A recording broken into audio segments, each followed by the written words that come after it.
সরকার কি আর টিকবে, নাকি সরকারের বিদায় ঘণ্টা সত্যি বাজতে শুরু করেছে? পিছনের ইতিহাস বলছে, যখনই গণমাধ্যম, সামরিক তথ্য ও রাজনৈতিক দ্বন্দ্ব একসাথে মিলে যায়, তখনই বড় কিছু ঘটে। আসসালামু আলাইকুম দর্শক, এই মুহূর্তে বাংলাদেশ এমন এক সংকটময় রাজনৈতিক মোড়ের দিকে এগোচ্ছে, যেখানে প্রশ্নের চেয়ে উত্তর কম। সরকার আছে কি নেই, সরকার থাকবে কি না, এই দোলাচলের মাঝখানে দাঁড়িয়ে আমাদের প্রেস সচিব পর্যন্ত বলেছেন আগামী ৫-৬ দিন খুবই গুরুত্বপূর্ণ। প্রশ্ন হলো, এই ৫-৬ দিন কি ঘটতে চলেছে? দর্শক, গুঞ্জন, আতঙ্ক, সামরিক সংশ্লিষ্টতা এবং গোপন প্রশিক্ষণ সব মিলিয়ে দৃশ্যপট যেন ১৯৭৫-এর কোনো পুনরাবৃত্তি। আজকের এই ভিডিওতে আমি তুলে ধরব সেই সম্ভাব্য ঘটনার খসড়া, পর্দার অন্তরালের তৎপরতা এবং বিদায় ঘণ্টার সম্ভাব্য প্রতিধ্বনি। আগামী ৫-৬ দিন খুবই গুরুত্বপূর্ণ।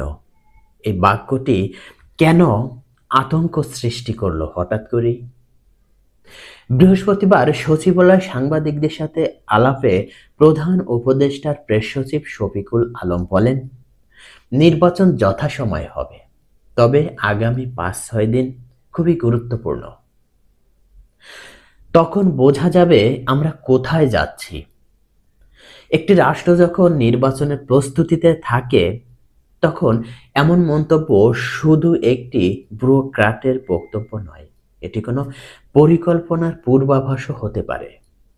এখন প্রশ্ন হলো, কি এমন ঘটতে যাচ্ছে যার জন্য একজন প্রেস সচিব পর্যন্ত সাংবাদিকদের সামনে এমন অস্বস্তিকর বার্তা দিলেন? এদিকে আওয়ামী লীগের গেরিলা প্রশিক্ষণ, এটা কেবল গুজব নাকি বাস্তব প্রস্তুতি? এই বক্তব্যের পরপরই বিভিন্ন গণমাধ্যমে প্রকাশিত হয়েছে চাঞ্চল্যকর এক প্রতিবেদন। আওয়ামী লীগ, ছাত্রলীগ, যুবলীগের প্রায় ২৫০০ নেতাকর্মীকে গোপনে প্রশিক্ষণ দেওয়া হয়েছে রাজধানী ও এর আশেপাশের কয়েকটি এলাকায়। আরো বিস্ময়কর তথ্য, এই প্রশিক্ষণের দায়িত্বে ছিলেন এক সেনা কর্মকর্তা, যার নাম মেজর সাদিকুল হক সাদেক। এই খবর যে কেবল রাজনৈতিক নয়, তা বোঝা যায় যখন জানা যায় তাকে ইতিমধ্যেই সেনাবাহিনী হেফাজতে নিয়েছে এবং ব্যাপক জিজ্ঞাসাবাদ করছে। সেনা সদরের পক্ষ থেকে military operations director brigadier general Nazid Uddoula সংবাদ সম্মেলনে স্বীকার করেছেন, তদন্ত চলছে। এটুকুই বলা যথেষ্ট নয়, কারণ প্রশ্ন হলো, একজন চাকরিতে থাকা মেজর কিভাবে এমন প্রশিক্ষণের নেতৃত্ব দেন, সেটাও আবার সরকার পতনের সম্ভাব্য কর্মকাণ্ডে। এবং এই প্রশিক্ষণ কোথায় হয়েছিল? খবরে বলা হয়েছে বসুন্ধরা গ্রুপের নির্জন কোনো স্থানে প্রশিক্ষণ চলেছে। দর্শক, আমরা জানি বসুন্ধরা গ্রুপ মালিকানাধীন অনেক মিডিয়া হাউস সম্প্রতি সরব হয়েছে সরকার বিরোধী বক্তব্য প্রকাশে। যেমন বাংলাদেশ প্রতিদিন, Kaler Kantho, news 24, Daily Sun, এসব মিডিয়ায় ক্রমাগত প্রকাশ পাচ্ছে এমন সব প্রতিবেদন যা সরকারের পক্ষে নয়।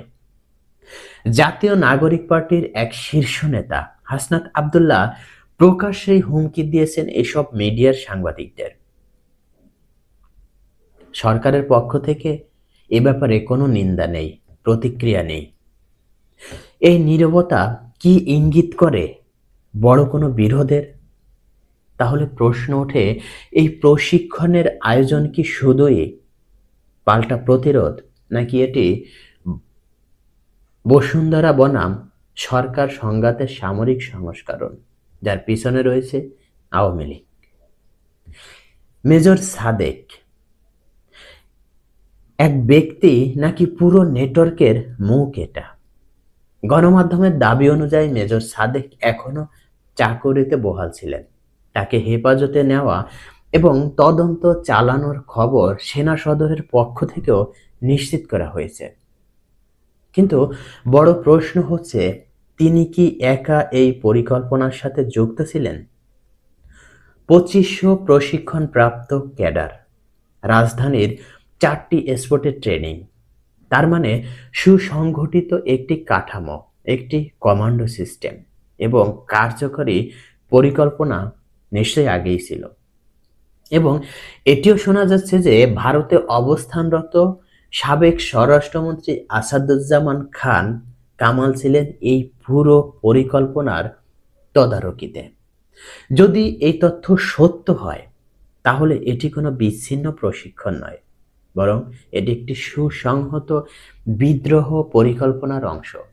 আমরা জানি 5ই আগস্ট 2024 সালে যে নাটকীয় পরিবর্তন ঘটেছিল সেটি এখনো জাতির সামনে পুরোপুরি উন্মোচিত হয়নি। কিন্তু এখন প্রশ্ন হচ্ছে, 2025 সালের সেই 5ই আগস্টকে সামনে রেখে সরকার আবারও আতঙ্কগ্রস্ত। কারণ পুলিশ বিভাগ 11 দিনব্যাপী কঠোর নিরাপত্তা নিশ্চিত করার নির্দেশ দিয়েছে। মেট্রোপলিটন এলাকাগুলোতে নজরদারি বাড়ানো হয়েছে। বিশেষ বিশেষ এলাকায় সেনাবাহিনী ও র্যাবের গোয়েন্দা নজরদারি চলছে। এর মানে প্রশাসন ধরেই নিচ্ছে কিছু একটা ঘটতে পারে। এখন প্রশ্ন হলো, এই প্রস্তুতি কাদের জন্য?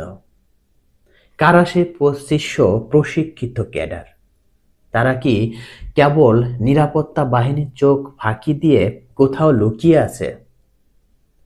এদিকে মেজর সাদেক প্রসঙ্গ কেবল একটি ব্যক্তি নয়, এটি হচ্ছে সিস্টেমের উপর একটি প্রশ্নচিহ্ন।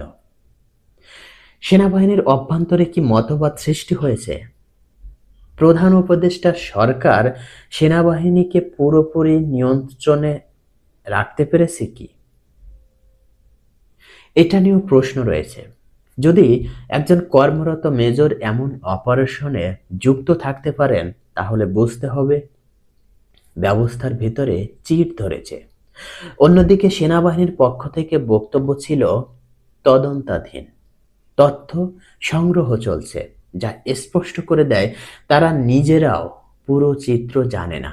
এই পরিস্থিতি সেনাবাহিনীর নিরপেক্ষতা, পেশাদারিত্ব এবং ভবিষ্যৎ ভূমিকা নিয়ে জনগণের মধ্যে নতুন শঙ্কার জন্ম দিয়েছে। সামগ্রিকভাবে যদি সব ঘটনায় একসাথে দেখা যায়, প্রেস সচিবের বক্তব্য, গেরিলা প্রশিক্ষণের খবর, বসুন্ধরা জড়িয়ে পড়া, মিডিয়ার উপর হুমকি, সেনা কর্মকর্তার সংশ্লিষ্টতা এবং কঠোর নিরাপত্তা, সব মিলে একটাই প্রশ্ন দাঁড়ায়, সরকার কি আর টিকবে, নাকি সরকারের বিদায় ঘণ্টা সত্যি বাজতে শুরু করেছে? পিছনের ইতিহাস বলছে, যখনই গণমাধ্যম, সামরিক তথ্য ও রাজনৈতিক দ্বন্দ্ব একসাথে মিলে যায়, তখনই বড় কিছু ঘটে। এখন প্রশ্ন হচ্ছে, জনগণ কিভাবে গ্রহণ করবে এই পরিস্থিতি? বাংলাদেশ আজ এমন এক সংকটের মুখোমুখি যেখানে সেনাবাহিনী সন্দেহের মুখে, রাজনৈতিক নেতৃত্ব ছন্নছাড়া, মিডিয়া বিভক্ত, সাধারণ মানুষ ভীত, আর ভবিষ্যৎ সম্পূর্ণ অনিশ্চিত। চলছে চক্রান্ত, প্রশিক্ষণ আর গুজবের রাজনীতি। এইরকম একটি পরিস্থিতিতে শুধুমাত্র সেনাবাহিনী নয়, পুরো রাষ্ট্র কাঠামো যদি দুর্বল হয়ে পড়ে, তাহলে পরিণতি হবে ভয়াবহ। প্রিয় দর্শক, 5-6 দিন খুবই গুরুত্বপূর্ণ। এটি শুধু একটি বাক্য নয়, বরং সময়ের দিকে ইঙ্গিত করা একটি সতর্কতা। এই কয়েকদিনের মধ্যে সরকার থাকবে কিনা, বিদ্রোহ হবে কিনা, সেনা কর্মকর্তার সত্যিকার ভূমিকাই বা কি ছিল? দর্শক, এই ভিডিও যদি আপনার কাছে গুরুত্বপূর্ণ মনে হয়, তবে অবশ্যই লাইক দিন, শেয়ার করুন আর কমেন্টে জানান আপনি কি ভাবছেন দেশের ভবিষ্যৎ নিয়ে। দেখা হবে পরবর্তীতে অন্য কোনো ভিডিওতে। আবার হাজির হব অন্য একটি গুরুত্বপূর্ণ বিশ্লেষণ নিয়ে। আল্লাহ হাফেজ।